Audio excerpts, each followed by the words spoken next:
Ladies and gentlemen, good morning and welcome back to our YouTube channel once again. And it is my hope and prayer that this video is actually going to find you guys in good health.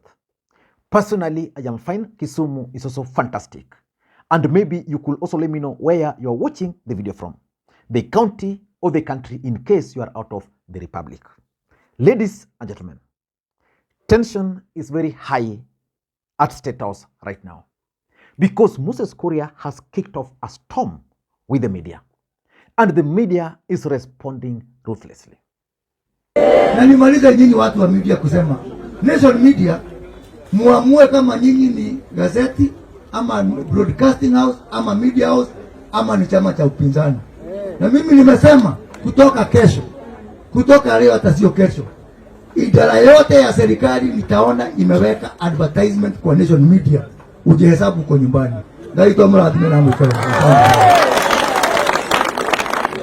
Sasa tuingie kwenye mapumziko, ni kufundisha tu Kiswahili. Katika neno la siku leo tunaangazia neno mpiaro.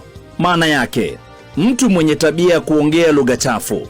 Mfano katika sentensi, Moses ni mtu mpiaro, maneno yake ni machafu mithili ya choo.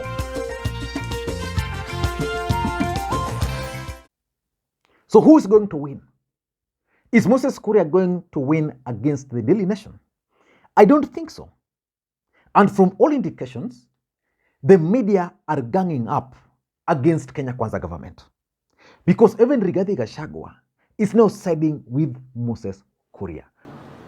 Something that is baseless, just trying to poke holes in our administration, because they have found that we have found a formula to turn around the economy of this country. I want to assure you, the Nation newspapers, I don't want, whereas I agree with Moses Kuria that you have become rogue and you are part of the Azimio brigade of trying to bring down the government, I don't agree with what he has suggested, that we stop advertising with you. We shouldn't, because we are democracy and we should be able to allow you to continue doing your job. Ours is to call you out. When you go overboard, we must tell you on the face. That is a strategy. But we also advise you, instead of hiding, why don't you convert yourself into a political party and then join the Azimio coalition? And then you can face us in politics, which is not your line. Who is going to win the war? I've observed all these things since they began. And clearly, the media is going to win, because, politics is a perceptional game. The media exposed a scandal, edible oil scandal in the country. And that is something which Moses Kuria would not want us to look into. And since that time, Moses Kuria has been on the neck of the media. And even before that could relax a bit, the Daily Nation again exposed another scandal, the NHIF scandal. Sadly, people like Rigathi Gachagua are accusing the media, but they are not addressing those particular scandals. If I were Rigathi Gachagua, and if I were Ruto, and if I were Moses Kuria, I'd just give response to these allegations. But let us not get there. Let us look at the politics behind this war between Moses Kuria and the media. Why is Moses Kuria talking with that kind of authority? Let me just take you through a tweet which Moses Kuria made a few days ago. Where is that? Yes, Moses Kuria made some very funny tweet here. Kwa wale malaya wa Aga Khan pale Nation Center, you can still advertise auctioneers and funeral announcement. We will not stop those. So Moses Kuria is talking as if he is the government. In fact, according to him, the only thing they won't interfere with is those auctioneers or funeral programs. And he's been posting very funny things here. Like he's posting something like Daily Nation page 15, not good. That's an advert by the Kenya Poly. Then there's another one by KMRC. He's also saying not good. And proceeding like that, then he's saying at some point that brown envelope journalism is a national disaster. Tuambiane ukweli, trying to rally the support of Kenyans. Yeah, it's saying very many things. And then here is anaongeza tena, washirati wa Aga Khan muwe na usingizi poa. That was, I think, at night. Then he's proceeding that tomorrow I will publish a list of Nation Media Group writers who have confessed to being coerced to write anti-government stories by their editors and management in a scheme sponsored by a former president. We still have honest people in the media. So basically here, you see he's doing two things. He's trying to drag the name of the former president because according to Kenya Kwanza, every problem they are facing is as a result of Uhuru Kenyatta. And he's now trying to draw the support of the media. And then he posted something in the morning here, which also caught attention of Kenyans, that good morning Kenyans, have a splendid day from a brothel on Kimathi Street. That is Moses Kuria. But why do you think Moses Kuria is talking and behaving the way he's doing? I have only 4 theories, because in this video, I want us to look at why there's tension in Statehouse. But let me look at the 4 theories why Moses Kuria is behaving the way he's behaving. Number 1, either Moses Kuria is operating under instructions of William Samoei Arap Ruto. Otherwise, as a cabinet minister, I expect Moses Kuria to have a PR team, which probably would be handling the way he's operating. So unless he's getting instructions from Ruto to deal with the media the way he's doing, then I don't think he would have the guts to do whatever he's doing. If that's not the case, then I want to conclude that Moses Kuria is actually being set up by Ruto. Because when the media will now start to dig, the government will sacrifice Moses Kuria. So unless he's working under instructions, then he's being set up. Number 2, something also tells me that Moses Kuria is actually using all these tactics as a strategy to hold William Ruto hostage. There could be a message is telling Ruto that there's nothing you can do, and I'm convinced that it's because of this edible oil scandal. Why is the government so keen on protecting this particular scandal? Why are they not coming out to explain? I saw Dennis Itumbi just posting some funny things. Oh, zile jaba, stories za jaba zile za Ruto. But nothing is coming out. They're not saying that the media reported their own stories. And number 4, I'm also trying to imagine that there's a possibility that Moses Kuria is behaving the way he's behaving, and with the support of Rigathi Gachagua, because of the fallout between Rigathi Gachagua versus William Ruto's camp. Someone was telling me, and I don't know whether I can just read it here. Someone posted something here which I think is important for us to know. Sometimes it's just important to also think outside the box. A lady called Jerry Thorne Lovely posted something that the way Moses Kuria has panicked, he tried to pull the wool over Ruto's eyes with that edible oil export deal. Ruto people don't play. Nation Media House is just collateral in bigger war. Ruto gonna finish this fella. That expose was driven and informed by Ruto's kitchen fork. This is the beginning of the end of Moses Kuria. Good riddance to bad rubbish. Terrible example of a leader for Central. Meanwhile, Moses Kuria's shenanigans will buy Ruto's some time and clemency. Those behind the expose will capitalize on this. Expect this to pale import story to dominate media headlines for a while. So basically, I'm reading a possibility of a fallout. And lastly, it could also be a strategy to divert the attention of the country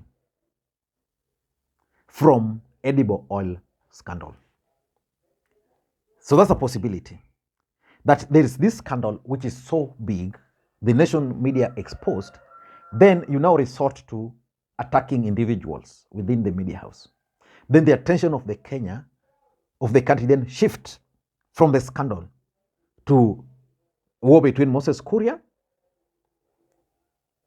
and media house. And that's why, let me just read for you why I think even the media is falling for Moses Kuria's strategy.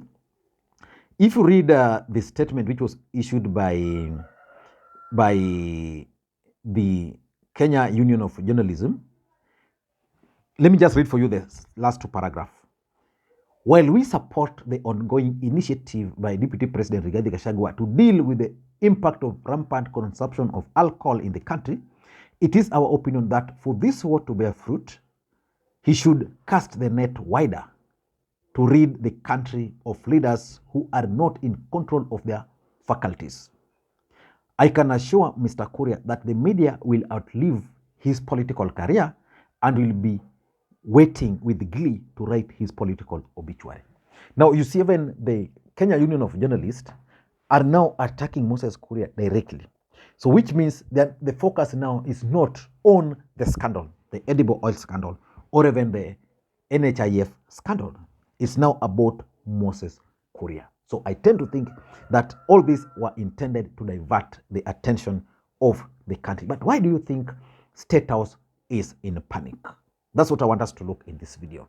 Before we do that, for those who are watching this channel for the first time, please take a second or two, click that subscribe button so that next time we produce a video like this, YouTube will automatically notify you. And to the subscribers, I want to continue thanking you guys for your continued support, because without the support, this channel cannot be where it is. And again, for those who normally support the channel, I want to thank the following people. You are seeing their names on the screen there.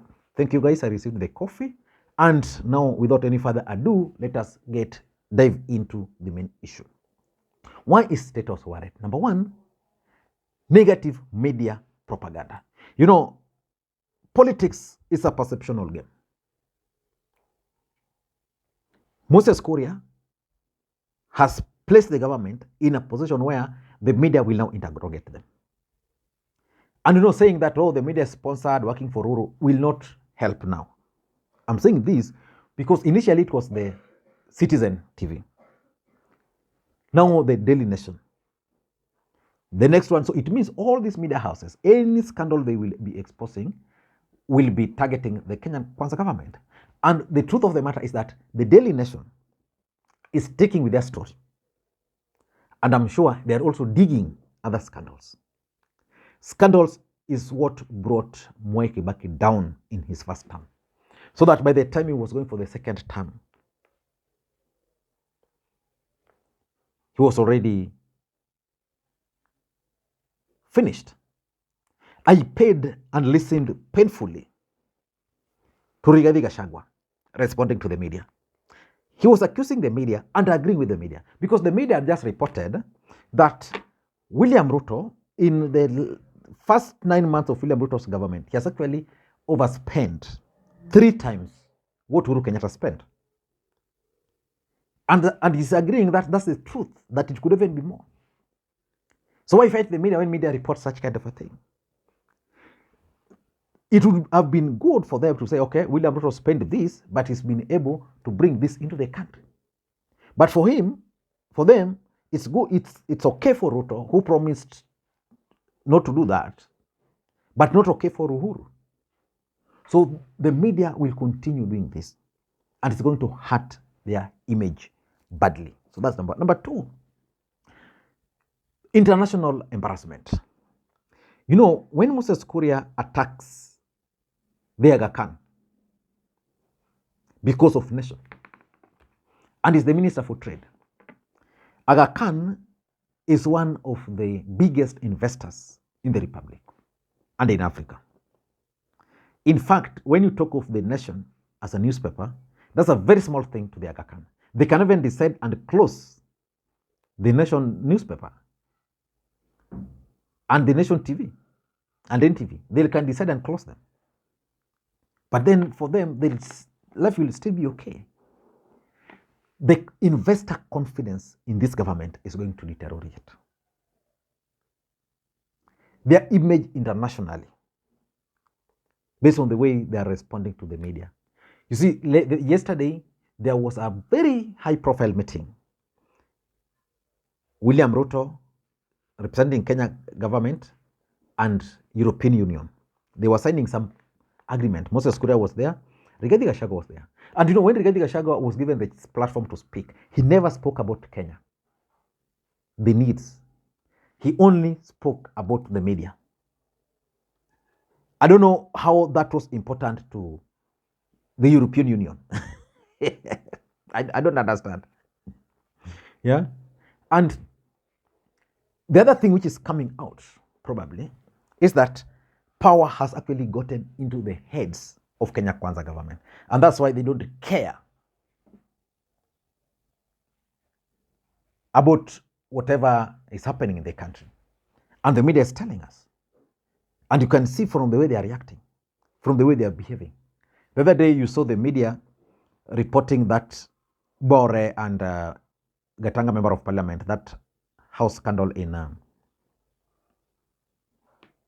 Karen. And the media, I'm sure, are now compiling a list of cabinet ministers who declared their wealth but are buying properties left, right, and center.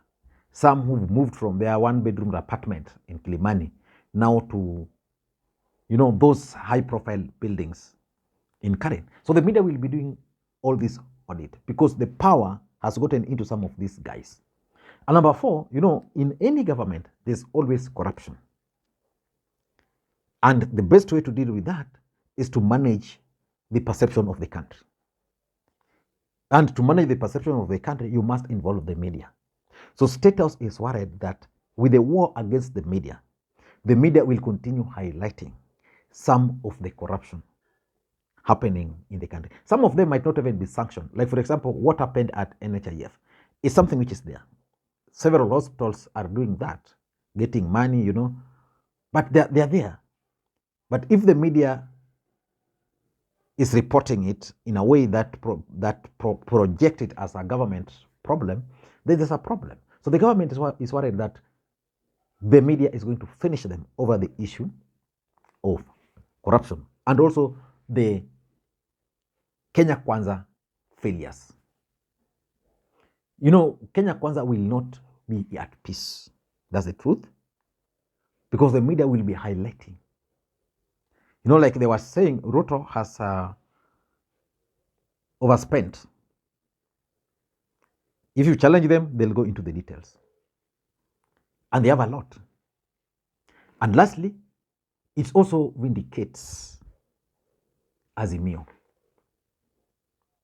that there's nothing which is happening in this government. The government is corrupt, and actually the media will be willing to aid Azimio in their fight against Kenya Kwanza government. So I don't know what you think, but for me, this war, Moses Kuria is not going to win it. Until next time, this is Lee Makwiny.